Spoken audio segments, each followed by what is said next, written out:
Bonjour, j'espère que tu vas bien. Nous sommes mercredi 29 avril. Le programme. Alors, les rituels. Ensuite, on fera la lecture, de l'écriture, de la grammaire, des mathématiques. Et ensuite, on finira avec les devoirs. Donc, on démarre tout de suite. Prends ton cahier et écris la date. Mercredi 29 avril. Quand tu es prêt, regarde ce que je te montre, sinon fais pause. Voici la date. Mercredi 29 avril. Très bien. Alors, on enchaîne tout de suite avec le calcul mental. Prends ton ardoise et ton feutre et effectue l'addition que je vais te donner, c'est-à-dire 6 plus 5. 6 plus 5. Attention, je sais que certains d'entre vous font 6, 7, 8, etc. 7 des doigts, etc. Pas mal, hein? Mais essayez le plus possible d'utiliser la technique que je t'ai donnée. Donc 6 plus 5, je cherche à combler l'écart jusqu'à 10 et j'ajoute le reste. Donc 6 plus 5, la réponse est, je la donne tout de suite, 11 bien sûr. 6 plus 5 égale 11. Donc 6, j'ajoute 4 déjà. J'arrive à 10 et j'ajoute encore 1, ça me donne 11. Je poursuis. 8 plus 7. 8 plus 7. Donc 8 jusqu'à 10, déjà tu ajoutes 2 et puis après ajoute le reste. Oui, je t'aide un peu. Je donne la réponse, si tu n'es pas prêt, fais pause. Donc 8 plus 7 égale 15 bien sûr. Je continue, un peu plus facile. 9 plus 3. 9 plus 3. Je donne la réponse, c'est 12. Déjà, si j'ajoute 1, j'arrive à 10 et il ne me reste plus qu'à ajouter 2, ce qui me donne 10 plus 2 égale 12.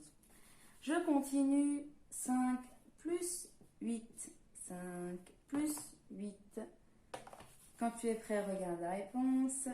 5 plus 8 égale 13, bien sûr. Et enfin, dernier calcul qui s'appuie notamment sur les doubles. 7 plus 7. 7 plus 7. Je donne la correction. Si tu es prêt, regarde. Ça fait 14, bien sûr. Bravo. Terminé avec le calcul mental. J'enchaîne tout de suite avec le rébus. Enfin, le rébus. La liste de mots intrus, pardon, je me suis trompée. Et ensuite, on fera la dictée. Et aujourd'hui, c'est une journée qui est consacrée à la découverte. Alors, je reprends donc avec le jeu de la semaine. Je vais te donner quelques mots. Et il faudra que tu repères parmi les mots que je te donne le mot intrus, le mot qui n'a rien à faire là. Donc je commence. Je vais t'en donner 2 aujourd'hui, d'accord? Alors première liste, chat, chien, melon, lapin, mouche. Je reprends, chat, chien, melon, lapin, mouche. Quel est l'intrus? Je te laisse répondre. Le melon, bien sûr. Alors, nous avons quoi? Quels sont les mots qui sont compris dans cette liste? Ils désignent quoi ces mots? Chat, chien, melon, lapin, mouche. Nous avons plutôt des animaux, voire des insectes. Donc chat, chien, lapin, mouche. Et nous avons le mot melon, qui n'a rien à faire ici. Qu'est-ce qu'un melon? C'est un fruit, bien sûr. Je continue avec une autre série de mots. Allez, janvier, mars, octobre, mai, hiver. Attention, je reprends. Janvier, mars, octobre, mai, hiver. Un peu difficile, hein? Tu peux faire pause et réécouter si tu as besoin. Alors, quel est l'intrus? Janvier, mars, octobre, mai, hiver. Nous avons affaire à quel type de mots? Ce sont en effet des mois. Le mois de janvier, le mois de mars, le mois d'octobre et le mois de mai. Nous avons un mot qui n'a rien à voir avec le reste, c'est le mot hiver. Qu'est-ce que l'hiver? Printemps, été, automne, hiver. Qu'est-ce que c'est tout ça? Ce sont des saisons, d'accord? Donc l'hiver est une saison, ce n'est pas un mois. Donc c'est l'hiver, le mot intrus, d'accord? Très bien, j'arrête là. Alors, on continue et on finit les rituels avec les mots de la dictée. Donc, nous avons, tu as reçu cette fiche, d'accord? Ça, c'est la fiche que je donne habituellement à chaque fois après les vacances.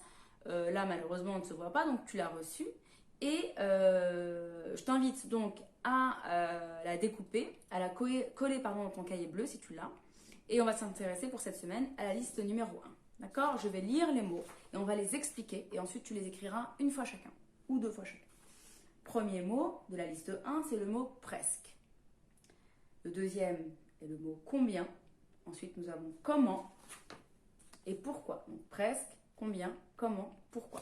Alors je vais t'expliquer chacun des mots et ensuite je t'inviterai à les écrire. D'accord? J'espère que c'est pas flou là, j'ai l'impression que c'est de nouveau flou. Alors, presque. Le mot presque, signifie pas tout à fait ou quasiment. Par exemple, si tu dis j'ai presque fini mon travail, ça veut dire que tu n'as pas fini, tu n'as pas totalement fini ton travail, tu n'as pas tout à fait fini ton travail, mais quasiment. Donc tu es à peu de la fin. Tu es pas loin de la fin. D'accord? Tu n'es pas loin de la fin. Donc j'ai presque tout mangé, ça veut dire que tu n'as pas tout mangé, mais que tu as quasiment tout mangé. Tu n'as pas tout à fait tout mangé. D'accord? Si tu dis j'ai presque terminé de ranger ma chambre, ça veut dire que ta chambre n'est pas tout à fait rangée. Elle est quasiment rangée, mais pas tout à fait. Qu'il manque un petit peu pour qu'elle soit vraiment rangée. Attention, bien ranger sa chambre. Donc ça c'est le mot presque. Le mot combien, deuxième mot, le mot combien, généralement c'est un mot que l'on utilise au début des questions, des phrases questions, et qui nous conduisent à donner une réponse. Généralement quand on commence une phrase par combien, eh bien on attend une réponse. Si je dis combien as-tu mangé de pommes, en réalité ma question c'est quelle quantité de pommes tu as mangé. D'accord? Si je te demande combien de pommes as-tu mangé, tu dois me dire j'ai mangé 2 pommes, 4 pommes, 6 pommes ou 1 pomme. Si je te dis combien de cartes as-tu gagné, tu dois me donner une quantité. D'accord? J'ai gagné 10 cartes Pokémon, par exemple. D'accord? Donc combien cherche à connaître la quantité, à mesurer la quantité. Après, combien, ça peut aussi signifier comme. Si tu dis si tu savais combien je t'aime, si tu savais combien je suis heureuse. Ça veut dire si tu savais comme je suis heureuse, comme je t'aime. Comment? Le mot comment, c'est aussi un mot qu'on va utiliser en début de question, et ce sera aussi le cas du mot pourquoi. Donc comment cherche à connaître la manière. Donc par exemple, je dis comment t'habilles-tu aujourd'hui? Il fait beau, comment souhaites-tu t'habiller aujourd'hui? Eh bien aujourd'hui je vais mettre un short et un t-shirt, par exemple. Mais ça peut aussi, généralement c'est la manière. Voilà. Et le mot pourquoi, alors pourquoi c'est aussi un mot qu'on va utiliser dans les questions, on attend une réponse, mais après ça peut désigner 2 choses. Le mot pourquoi peut être destiné à connaître la raison. Donc si je peux te dire mais pourquoi as-tu tout mangé? Pourquoi as-tu mangé tout le gâteau? Là, ce que j'attends de toi, c'est que tu m'expliques, que tu me donnes la raison. Pour quelle raison as-tu mangé tout le gâteau? Tu peux me dire parce que je suis un gros gourmand ou parce que je ne voulais pas t'en laisser. Ou alors parce que c'est tellement bon. Donc pourquoi? Pour quelle raison? D'accord? Pourquoi les pommes tombent-elles des arbres? Parce qu'elles sont lourdes. Lourdes, par exemple. Mais pourquoi peut aussi désigner, ou en tout cas, oui, viser à savoir, à connaître l'objectif. C'est-à-dire donc là c'est plus la cause, mais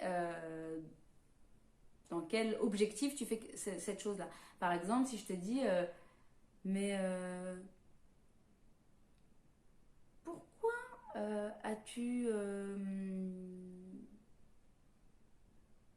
pourquoi as-tu rangé la télécommande?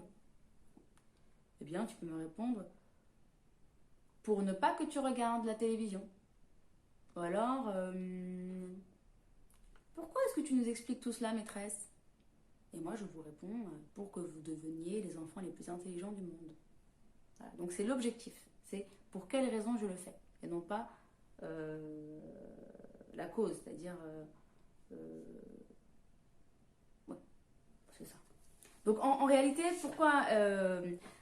finalement, à la question pourquoi, on peut répondre par le mot parce que. Pourquoi as-tu mangé tout le gâteau? Parce que c'était très bon. Et on peut répondre à la question avec le mot pour. Pourquoi as-tu mis un chapeau? Parce qu'il y a du soleil. Ou pour être beau. Bon, c'est tout à fait clair. Ok, voilà. Donc 4 mots.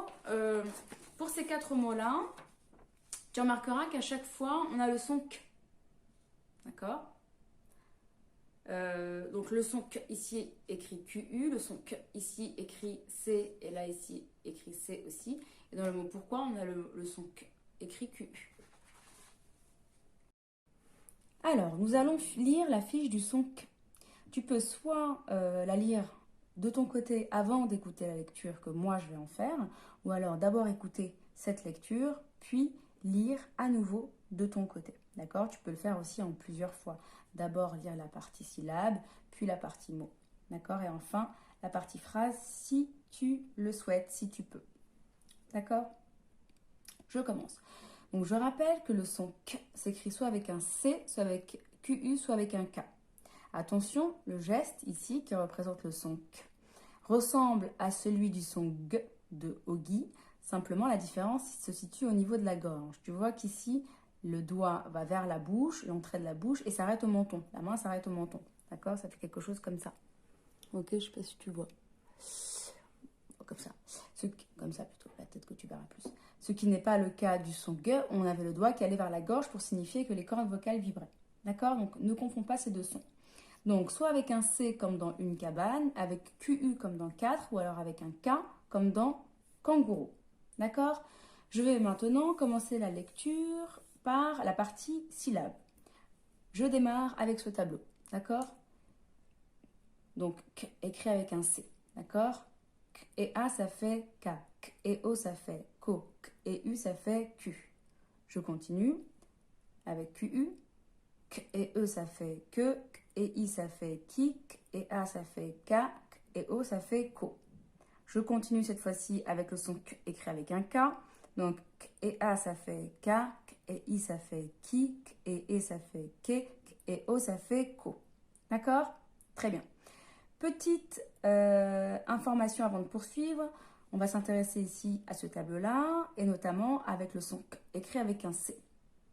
Tu observes ici que seules parmi les 6 voyelles A, O, U, E, I et Y, nous n'avons que le A, le O et le U.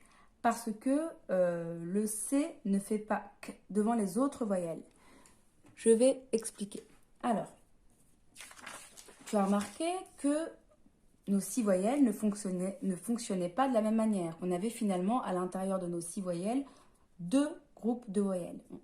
On a d'un côté A, O et U, et de l'autre E, I et Y. Ces 2 groupes de voyelles, finalement, fonctionnent de manière différente. Nous l'avons vu, par exemple, avec le son G, par exemple, mais voilà, pas que. Lorsqu'il s'agit des lettres A, O et U, le C fait en effet G. Donc devant A, devant A, O et U, le son, la lettre C fait K. D'accord? Donc on a bien ici le son K. En revanche, devant les voyelles E, I et Y, la lettre C fait S. D'accord? Donc, encore une fois, 6 voyelles qui ne fonctionnent pas de la même manière. Donc, le C devant A, O et U, donc notre premier groupe de voyelles, fait le son K. Mais devant E, I et Y, notre deuxième groupe de voyelles, le C fait S. D'accord? Comme dans signe, par exemple, ou ceinture. Signe, c'est suivi d'un Y. Ceinture, le C est suivi d'un E. D'accord? C'est compris? Donc, C fait K devant toutes les consonnes, quelle que soit la consonne, et devant A, O et U. Voilà. Alors, je reprends la lecture. Je poursuis avec ce tableau-là. Quand, co, cou, lac, creux, quel, quin. Kim ou quin, dépend comment tu le lis. Quoi, quand, quin, quoi, clu, quin, quand. D'accord? Je poursuis cette fois-ci avec les mots. Donc ici, on te rappelle que la lettre C fait K uniquement devant les voyelles A, O et U. D'accord? Autrement dit, devant toutes les consonnes, mais concernant les voyelles, cette lettre-là ne fait que devant ces 3 voyelles-là, et non devant E, I et Y. D'accord? On le rappellera la semaine prochaine. Donc ici, les mots écrits avec un C. Regarde bien la lettre qui suit, c'est soit une consonne, soit une voyelle, la voyelle A, O ou U. Alors, un canari, une crevette, une cage, une cruche, la cantine, la lecture. Je poursuis ici avec le son écrit avec un K.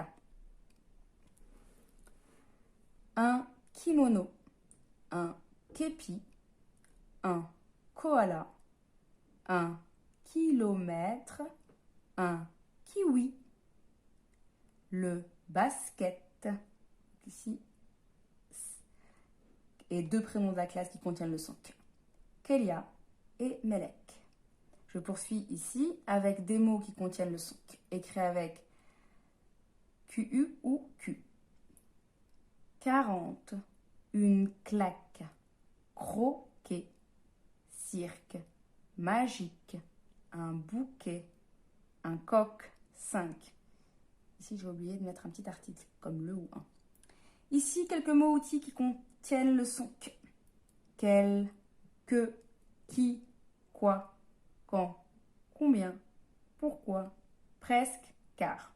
Donc, tu en connais déjà certains et on va en apprendre d'autres cette semaine. Je vais maintenant lire le petit texte qui est là. Alors, ici, rapidement, 4 lignes. Combien de phrases? Une phrase qui commence là, qui termine là. Une autre phrase qui commence là avec la majuscule, qui finit là. Une troisième qui commence avec le T majuscule et qui finit là avec le point. Une quatrième qui commence ici avec le I et termine ici avec le point. Et une cinquième qui commence ici avec le Q et là avec un point d'exclamation. Donc nous avons 4 lignes mais 5 phrases. 1, 2, 3, 4 et 5. Je lis. Chaque lundi, Kélia et Melek, nos stars du cirque, jouent de l'accordéon. Aujourd'hui, elles passent en concert avec un chef d'orchestre. Tous les élèves de l'école iront les voir. Il y aura même un kangourou qui porte un masque, j'ai oublié ici de foncer, et un caïman qui claque des dents. Quel spectacle ce sera! Voilà, donc à lire et relire plusieurs fois.